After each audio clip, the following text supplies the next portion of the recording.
Something that's unfortunately common with pursuing a creative passion and turning it into a career is the mundanity and routine that inevitably comes with it. It often takes a certain type of personality to be at peace with this type of routine, a trait that is rare in creative types.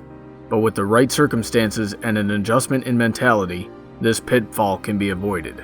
The central focus of most creatively minded people is to build on and improve with each iteration of whatever it is they create. However, applying this to one's career is risky, since a successful product will create a high-volume demand. Thus, through sheer repetition and oversaturation, what was once a masterpiece will become basic or mundane.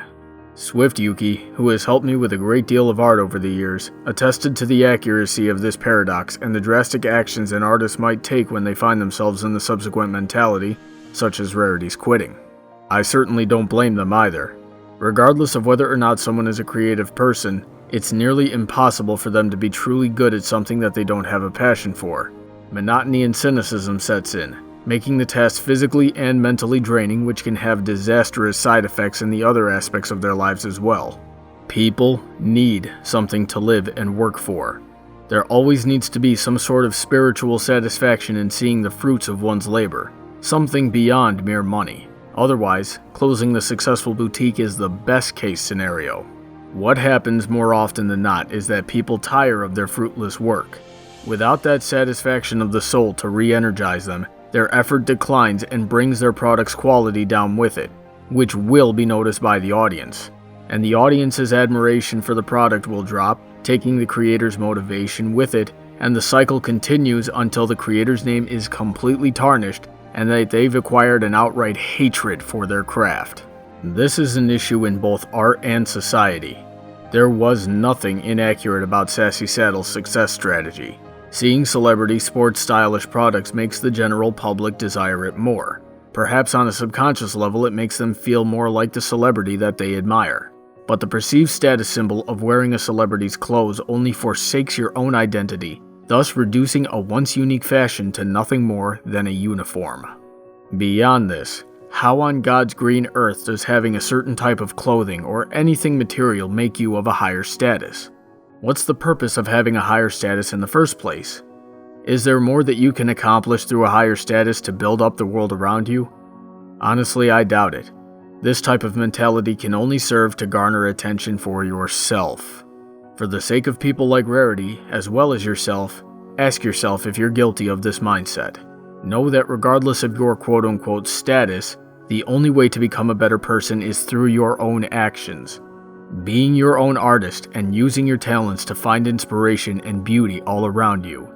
Making your works better, sharing them with the world, and making the world a more beautiful place. But take caution even as you do this, for there is another pitfall that we saw demonstrated in this episode. This being Sassy Saddle's desire for success through what I've just described, leading her to an unintentional hunger for power. Canterlot Carousel was not her boutique. Because of this, she failed to understand the importance of Rarity's creativity as well as respect her own role in the plan. This can be quite common in business partnerships as well. It's extremely important to honestly communicate your intentions and desires with your business partner. They need to be fully aware of your plan, and you need to be focusing your efforts almost exclusively on your part of that plan. Overzealously overstepping your bounds in an attempt to manage every aspect of a business operation can lead to conflicts of interest and mistakes just like what we saw being made in the episode. At the end of it all, Rarity handled each aspect of these situations in the best way possible. Her communication with Sassy Saddles was open and honest, her work ethic and dedication to success was exactly what it needed to be, but she understood where to draw the line so that she does not sacrifice her soul to success. In doing so, she learned that financial gain is only a small part of what true success really is. She also taught Sassy Saddles how to be a piece of a puzzle without losing sight of the bigger picture, as well as how to earn one's way to what they desire. If we learn from this episode, not only will you find your own style that makes you feel like a princess, but you'll encourage whoever you share your creativity with, as well as the Sassy Saddles of your life, to do the same. And that's the moral of the story. If you have anything you would like to hear discussed or reviewed, you can drop suggestions by following BrawnyBuck on Tumblr or sending an email to bronydebates@gmail.com. Be sure to check out Irish John's channel for some funny short films, as well as Okizuma's channel for a variety of great videos, and thank them for their support. Feel free to check out my Patreon to see how you can support my channel and what you'll get in return. Big thanks to all of those supporting me already. Have a great day, and I look forward to hearing from all of you soon.